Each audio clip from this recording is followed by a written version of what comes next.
Isang linggo na lang, Pasko na, nagbigay liwanag ang mga float sa UP Lantern Parade. Jet ski naman ang sinakyan ng Santa Claus sa Brazil sa pamimigay ng regalo.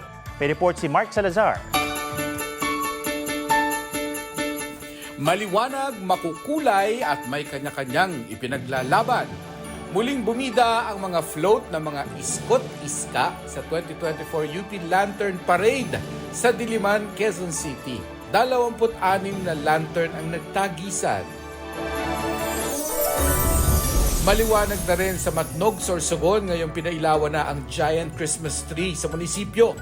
Namumutiktik sa dekorasyon ng booth ng mga departamento ng LGU. Sa Midsayap, Cotabato, bukod sa giant Christmas tree, nagliwanag din ang buong gusali ng munisipyo.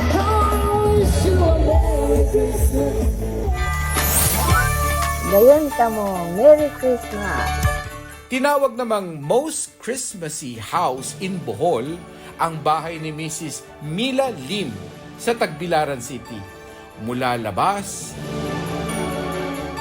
hanggang loob, tad-tad ito ng decor tulad ng animated Christmas village.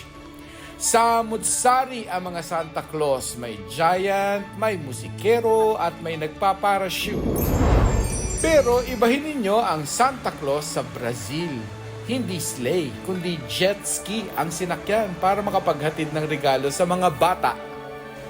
Mark Salazar, nagbabalita para sa GMA Integrated News.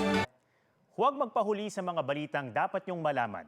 Mag-subscribe na sa GMA Integrated News sa YouTube.